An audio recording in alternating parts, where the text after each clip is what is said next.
In 1993, Professor Philip Johnson of the University of California at Berkeley invited a group of scientists and philosophers to a small beach town on the central coast of California. They came from major academic centers, including Cambridge, Munich, and the University of Chicago, to question an idea that had dominated science for 150 years. I think Pajaro Dunes represented a turning point for many of us.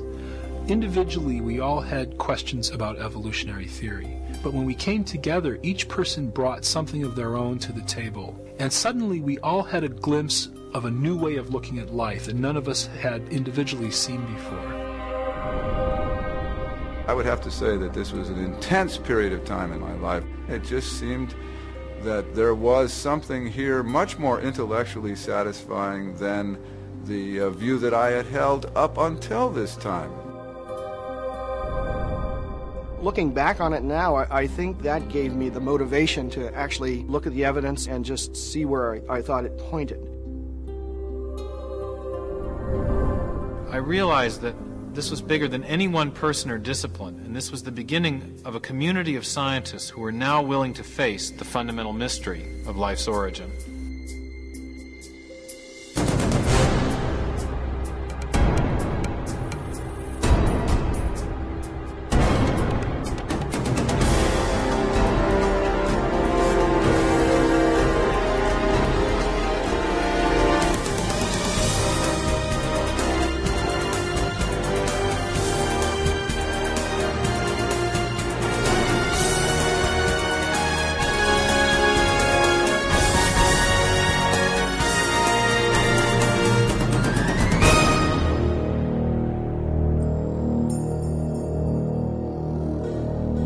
I sometimes wonder why anybody talks about anything else, because this is the most interesting topic there is. Where did we come from? How did we get here? What brought us into existence? What is our relationship to reality as a whole? You look at the incredible diversity and complexity of life, and inevitably the question arises, what brought all this into existence? Was it simply chance and necessity, undirected natural forces? Or is there something else going on? Is there a purpose, a plan, a design due to an intelligent cause? I think that is the fundamental question.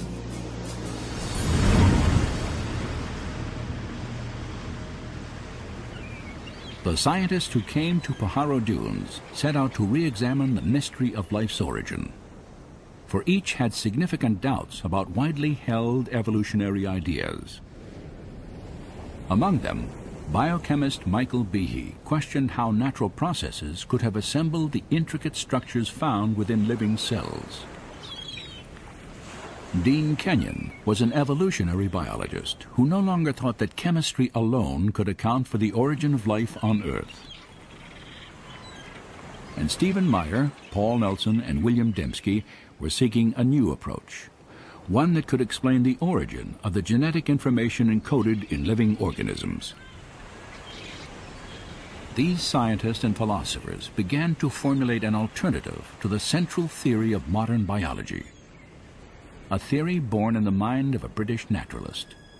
His name was Charles Darwin.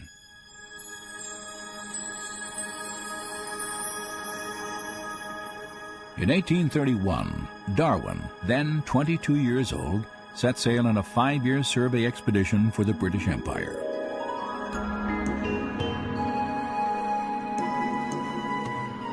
He journeyed from England on the HMS Beagle, traveling around the southern tip of South America, then north toward a chain of volcanic islands in the Pacific called the Galapagos.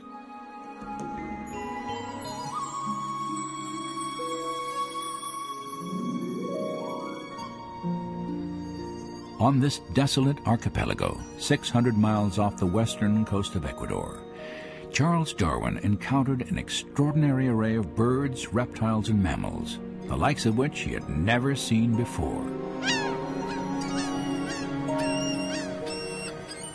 For more than a month, Darwin studied plant and animal life, took extensive notes, and collected specimens. Then he left, never to return. 25 years passed as he developed a theory about how the diverse forms of life on Earth had originated. In 1859, Darwin published a book titled On the Origin of Species. Its impact on science and ultimately all of Western culture was dramatic. Darwin argued that all life was the product of purely undirected natural forces, time, chance, and a process he called natural selection. For 2,500 years before Darwin, most prominent scientists and philosophers, people such as Plato or Newton or Kepler, viewed the world as the product of some kind of design or plan. But a fundamental shift occurs with Darwin's idea of natural selection, and a real change in scientific philosophy is set in motion. Darwin was not the first scientist to propose a theory of evolution, but he was the first to offer a plausible naturalistic mechanism that could produce biological change over long periods of time. To understand how natural selection works, consider the finch populations Darwin encountered on the Galapagos Islands. 13 species of finches inhabit the Galapagos Islands, and they vary subtly in terms of their body size and shape of the beak. Darwin returned to England with 9 different species of these birds. According to contemporary Darwinian theory, differences in the sizes and shapes of the birds' beaks are the direct result of natural selection. One example often cited involves species of seed-eating finches.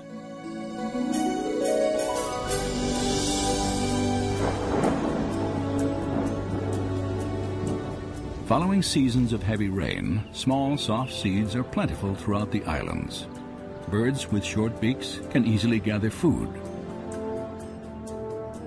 However, during periods of drought, the only seeds available are encased in hard, tough shells that remain on the ground from the previous year. In these circumstances, only birds with longer, sharper beaks can crack the shells and eat the seeds. Those birds with the longer beaks survive because they can reach the food source, whereas other birds cannot. That long beak, then, confers what biologists now call a functional advantage. The finches with smaller beaks, unfortunately, die out from starvation because they cannot reach that food source. If the drought conditions continue, the environment causes a change in the features of the finch population as a whole. Over time, the long beaks are passed on to succeeding generations because those beaks enable the birds to survive. Natural selection was a powerful idea. Physical variations that proved advantageous would be inherited by succeeding generations. Through this process, populations would be altered, and over time, fundamentally different organisms would arise without any form of intelligent guidance. Darwin wanted to explain everything in the history of life in terms of undesigned, unintelligent natural processes. And when he looked for an explanation, what he found was that a process he could observe in domestic populations also operates in the wild. Now, Darwin himself was very familiar with domestic breeding. He himself studied pigeon breeding. And he knew that for centuries, human breeders had been able to make dramatic changes in populations by selecting only certain individuals to breed. Darwin really suggested that this same process operates in the wild. For Charles Darwin, natural selection explained the appearance of design without a designer. There was no longer any need to invoke an intelligent cause for the complexity of life. In effect, natural selection became a kind of designer substitute. Today, Darwinism is generally assumed throughout science and the academic world. Yet, despite its wide acceptance, a growing number of scientists and scholars, including those who met at Pajaro Dunes, now challenge key aspects of Darwinian theory. When we came together at Pajaro Dunes, we certainly didn't agree on everything, but we did share a real dissatisfaction with the mechanism of natural selection and the role that it was playing in biological explanation. Natural selection is a real process, and it works well for explaining certain limited kinds of variation. small-scale change. We have lots of examples of that, in fact. Where it doesn't work well is explaining what Darwin thought it could, namely the real complexity of life. We have the finch beak, and then you've got the finch itself.